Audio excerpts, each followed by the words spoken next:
بسم الله الرحمن الرحيم وبه نستعين وصلى الله وسلم وبارك على سيدنا وحبيبنا محمد وعلى آله وصحبه أجمعين. مسلمانانی بەڕێز سەلام و ڕەحمەتی خوای گەورە لە هەموو لایەک دابیتن. پێمان خۆشە تیشکێک بخەینە سەر ئەو بابەتەی کەوا پەیوەندیدارە بە ئەرچی منداڵەکان لەسەر دایک و باوک یان مافی منداڵان لەسەر دایک و باوک. دیارە ئیسلام ئەو دینە عەظیمەیە، ئەو دینە بەرز و بەڕێز و بەپێز و گەورەیە کەوا تەنزیمی پەیوەندیەکانی بەشەریەتی کردووە، چ داک و باب لەگەر منداڵەکە داک و باب جیران لەگەر جیران، کڕیار فرۆشیار لەگەر یەک، نەخۆش لەگەر دکتۆر، مقاول لەگەر عەمەلە، حکوومەت لەگەر شەعب، ڕئیس لەگەر میلەت، یعنی هەر یەک لەوانە دائیمەن ئەگە تەمەشا دەکەین ئیسلام یعنی ڕێختنەسی زۆر جوان و تۆکمەی دروست کردووە لە نێوان تاکەکانی کۆمەلگادا، چ ڕاستەوخۆ چ ناڕاستەوخۆ، چ ئەوانەی پەیوەندی خزمەتیان هەیە، چ ئەوانەی پەیوەندی بێگانەیان هەیە، چ ئەوەی پەیوەندی خێزانی هەیە. جا یەک لەوانە کەمە تیشتی دەخەینە سەر بریتێ لەوەی ئەرچی منداڵان لەسەر داک و بابی، چۆن داک و باب شەریعەتی خوای گەورە واجبی کردێ لەسەر منداڵەکان کە مافیان هەیە داک و باب لەسەر منداڵ واجباتی پێویست هەیە لەسەر منداڵەکان لە بەرامبەر داک و بابەکان، داک و بابەکانیش بە هەمان شێواز واجبیان لەسەردا هەیە لە بەرامبەر ئەو منداڵانەی، چونکە ئەو منداڵانە ئەرچیان هەیە مافیان هەیە بە هەمان شێواز لەسەر داک و بابیان. چونکە بە حەقیقەت دەبی لەوە تێبگەین ئێمە مسلمانانی بەڕێز بەتایبەت لەو ڕۆژگارەی ئەو ڕۆکەدا ئەگەر بێت و ئێمە شەکوای خۆمان دەکەینەوەی منداڵەکان بەگوێمان ناکەن، ئەزیەتمان دەدەن، ئازارمان دەدەن، ینی تەمەشا دەکەین، ینی لاسار دەردەچن، کێشەمان لۆ دەنێنەوە، شەرمەزاری دنیا قیامەتمان دەکەن. بەڵام دەبی بزانی پێشی ئەوەی ئەمە شەکوا لەوان بکەین و داوا لەوان بکەین مافمان پێشێل نەکرێ و ئەرکەکانیان جێبەجێ بکەنە بەرامبەرەمە،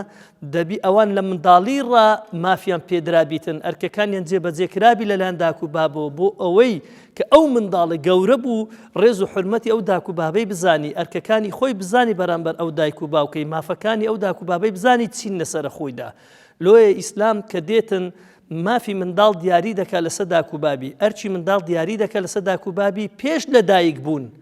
وەقتی لە دایک بوون، دوای لە دایک بوون، یعنی سێ فەرعە دەتوانین بنین سێ بەشە. بەشی یەکەم پێش لە دایک بوون. پێش لە دایک بوون ئەوەیە کە هەر یەک لەمە لە کوڕانمان لە کچانمان کەوا ئیختیاری زەواجی کەسی چاک بکەن، باش بکەن، کوڕێک ئیختیار بکە کەسێک هەڵبژێرێ بیکە بە خێزانی خۆی، دایکی منداڵەکانی کە ئافرەتێکی ساڵیحە بێ، لە بنەماڵەکی دیندار بێ، باش بێ، نوێشکەر بێ، ڕۆژیگر بێ، و هەروە فاهیمە بێ، و هەروەها مەستورە بێ، ساتیر بێ، داپۆشراو بێ. یعنی پێش ئەوەی ئەو منداڵە هێشتان بێتە وجود، حەقی هەیە لە سەبابی کە داکەچی باشی و صالحی لە بۆ دیاری بکە، و حەقی هەیە لە سەداچی کە بابەکی صالح اختیار بکە بیکە بە هاوسەری خۆی، بۆ کچانیش و بۆ کوڕانیش هەردوو لە حوسنی اختیار بکەن. ئەوە یەکەمین ئەرچی منداڵە لەسەر داک و بابی پێویستە پێش لە دایک بوون.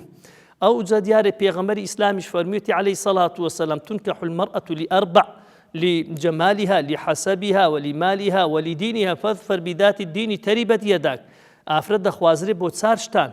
دینی، جوانی، حەسەبی، نەسەبی. دینەکەی هەڵبژێرە، ئەگە دینەکەت هەڵبژێر پاشان با جوانیش بێ، پاشان با دەوڵەمەندیش بێ، پاشان با حەسەب و نەسەبیشی گەورە بێ. بەڵام ئەتۆ بێی دین وەلانەی ئەوانی دیکەوە پێش بخەی زەرەر دەکەی، ئەوە مافی ئەو منداڵەیە پێش وجودی ئەتوو خواردیتت، ئەرکەکەت واتە پێ نەداوە. ئەو جار لۆ کچانیش بە هەمان شێواز پێغەمبەر سەڵلەڵاهو عەلەیهی وسەلەم دەفەرمێ ئیذا من جاءكم ترضون دينه وخلقه فأنكحوه، یان لە ڕیوایەت شێ دەفەرمێ فزوجوه إلا تفعلوا تكن في الأرض فتنة وفساد عريض. ئەگەر بێت و کەسێک هاتە داخوازیتان، ئەی کچان، کەسەکە ئەگەر لە دین و ئەخلاقی و ڕازی بن، ئێوە شووی پێ بکەن، پێی ڕازی بن، ئەگەر وانەکەن فیتنە و فەسادێکی زۆر بەربڵاو دەبی، کەواتە داچیش مافی منداڵەکە هەیە لەسەری و ئەرچی منداڵەکە هەیە لەسەر دایکەکەش کە بابەشی باشی لۆ اختیار بکە پرۆژەی زەواجی لەگەر پێک بینی. ئەمە خاڵی یەکەم. خاڵی دووەم لە مافی ئەو منداڵانە، لە ئەرکی ئەو منداڵانە بەسەر دایک و باوکان بەڕێزان ئەوەیە کاتێکەوە لە ناو زگی دایکیتی مڕاعاتی گەشەکردن و نموکردن و فەحسی طبی و ئاگاداربوونی لایەنی پزیشکی و مڕاعاتکردنی حاڵەتی نەفسی دایکی ئەو منداڵە بکاتن کە خێزانیەتی. پاشان لە کاتی بوونیدا، لە کاتی بوونی بانجی لای گوێی ڕاستەی بدا و قامەت بە لای چەپەدا بکە، ئەوجە تەحەنوک دونکە خوڕمایەکی بێنی و نەرمی بکە بە پەراشۆکانی دابێنێتن، ئەوجە سەری بتاشێ، مووەکەی بچی بکە بەخێر، سەدەقە لە بۆی ئەو جار لە هەفتەم ڕۆژ ناوەکی خۆشی لێ بنێتن و هەروەها حیوانێکی بۆ سەر بڕێ ئاژەڵێکی بۆ سەر هۆزەبانەی بۆ بکە عەقیقەی بۆ بکە ئەوە ماف و ئەرچی ئەو منداڵەیە لە سەداک و بابەکەی بەڕێزان خۆشەویستن لە کاتی ویلادەت و لە دایک بووندا ناوەکی خۆشی لۆ هەڵبژێری زۆر مهمە. ئەو جە خاڵی سێیەم هێدی ئەو منداڵە پێویستی بە حەنانە بە نەرمونیانیە بە مەحەبەتە بە خۆشەویستیە بە ماچکردنە بە لە باوەشگرتن هەتا وای لێ ڕابینی حەز بکا کە داک و بیابی خۆشی دەوێت ڕێزی لێ دەگێت تا ئەویش ڕێزە داک و بای بگری خۆشی بوێ. ئەو جار لە پاشی ئەوە دەکە وەکو گوتراوە لاعیب و سەبعەن 7 ساڵی یەکەم ئەتۆ یاری لەگەدا بکە ینی گەمە و سوعبەت و ئانەی لەگەڵدا بکە خۆشی لەگەدا بکە و لە هەفتی دووەم تا دەگاتە 14 ساڵی و صاحیبه سەبعەن ئەو جار برادراتی لەگە بکە ینی باب و کوڕ زۆر میمە باب و کەسیان داک و باب لەگە منداڵەکانی ئەرچی ئەو منداڵانەی لەسەر داک و بابی مساحەبەیان کە برادراتیان کە بێزگە لە دایک و باوک و لە پاشانیشدا خۆشەویستان و بەڕێزان ئەو جار ئەوە پێویستە وعەلیمه سەبعەن کە لە چاردەی لە بۆ 22 مەرحەلەی مراهقی تازە و پێگەیشتن و تێگەیشتنی ئەو منداڵێتانە ئەو گەنجەتانە ئەو جار تعلیمی عقیدەکی صحیح و ڕەوان و ڕەسەنی بکەی بۆی ئەو خەڵکە فاسیدەی ئەوڕۆ نەتوانی عقیدەکەی ئیفساد بکاتن و هەری بخەرەتێنی بەولای دابدا. ئەخلاقەکی جوانی ئیسلامەتی پێغەمبەری صلی الله علیه و سلم فێر بکەی ئادابەکی جوانی کۆمەڵایەتی و شەرعی فێر بکەی ئەو جار فێری قورئانی بکەی فێری حەدیثی پێغەمبەری بکەی فێری خۆشویستنی خوای بکەی فێری خۆشویستنی پێغەمبەری بکەی فێری خۆشویستنی قورئان ئیسلام نوێژ ڕۆژی عیبادەت ئاداب یعنی ڕەوشت سەیجوان ڕاستگۆیی ئەوە زۆر مهمە کە ئەرچی ئەو منداڵەیە لە سەداک و بابی تعلیمی دینی بکە و عقیدەکی صحیح و عیباداتی فێر بکاتن و ئەو جار بیباتە مرکزی تحفیظی قورئان تشجیعی بکە مەصرفی لێ بکە بیباتە مزگەوت لەگەرە خۆی لە جەماعەتێ بانجی بکە لە نوێژی سبەینێ فێری حەلالی بکە فێری حەرامی بکە. ئەو جار خاڵەکی دیکە ئەوەیە دەبێ بیبە لە مەکتەبەکی چاک مامۆستایەکان چاک بی تەڵەبەکان چاک بی شوێنەکە چاک بی بیئەکی چاک بی و حەقی ئەو منداڵەیە لە سەداک و بابی ئەگەر دەتەوێت ئەزیەتت نەدا ئەگەر دەتەوێت منداڵێک بی کە پێی سەربەرز بی لە دنیا و لە قیامەتدا دەپاشە متابعەی بکەی ئەو جا پاشان مکافەئەی بکەی لەسەر چاکە محاسبەی بکەی لەسەر هەڵەکانی ئەو جا تەعاملێکی جوان بە نەرمونیانی هادی بە ینی دڵسۆزانە خەمخۆرانە لەگەڵی هەڵس و کەوت بکەی وەبزانیتن کە ئەو خەمخۆر و دڵسۆزی ڕاستەقینەی تۆ تاسیقە و متمانە بکاتن پێت ئەوە ماف و ئەرچی ئەو منداڵەیە لەسەر داک و بابەکانیان. خاڵەکی دیکە خۆشەویستان لە ئەرک و مافی منداڵ لەسەر داک و بابی عەدالەتە.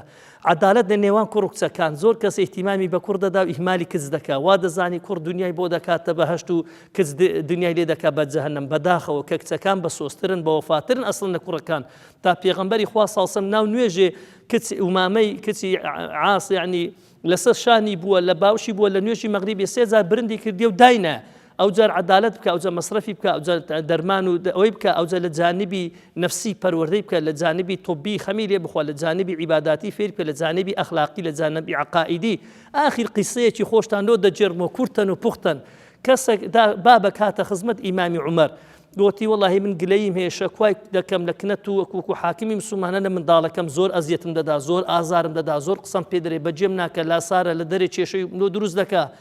لە دوی نارد وەرە کوڕمەت و بۆ ئەزیەتی ئەو بابەت دەدەی نازانی ئەدی ئەو بابە فەزلی هەیە سەرەت و حەقی هەیە لەسەرەت و فەرمی بەڵێ ئەی پێشەوای ئیماندار ئەدی منداڵ حەقی نییە لەسەر داک و باب فەرمی بەڵێ هەیتی فەرمی ئەی پێشەوای ئیمانداران حەقی من چییە لەسەر داک و باب فەرمی حەقی تو ئەوەیە کە داکەکی باشی لۆ هی نابی ناوەکی خۆشی لێ نابی فێری قورئانی کردبی و ئەخلاقی کردبی دەگوتی هیچی لەو شتانە لە کردێ لەگەرە من داکەچی مەجووسی ئاگر پەرستی لە بۆ من هینایە ناوی لە من نایە قالۆچە یەک حرفیشی لە قورئان و لە ئەدەب و ئەخلاقی ئەو پێغەمبەری فێری منی نەکردە هیچ دەڵێ ئەو جا ئیمامی عومەر ڕووی تێکرد قەد عەقەقتەه قبل ئەن یعوقەک ئەتو ئەزیەت و ئازاری ویتدا پێش ئەوەی ئەزیەت و ئازارتدا دەڵێ منداڵەکەش گوتی ڕووی لە بابی کرد یا ئەبەتی ئەی بابەت گیان قد عققتني قبل أن أعقك براسي أزيتي من الداء بيشوي من أزيت الدم عققتني صغيرا عققتك شيخا أتو من بقسكي أزيت دام مش بقوري أزيت مداي وهروها وضعتني وليدا هلا من دالي بوي ما أتو من البزاع داي وضيعتك شيخا مش بتمني تود لو يوريا خو ما من اقامان لخو بيتن حق ما فكان ينزي بجيب كين ببيو اسلام داينا ايمد الخوش وسربرز وسرفراز دبين تادي در خواي قورهم لهكتان ساركوتو مفقا والسلام عليكم ورحمه الله وبركاته.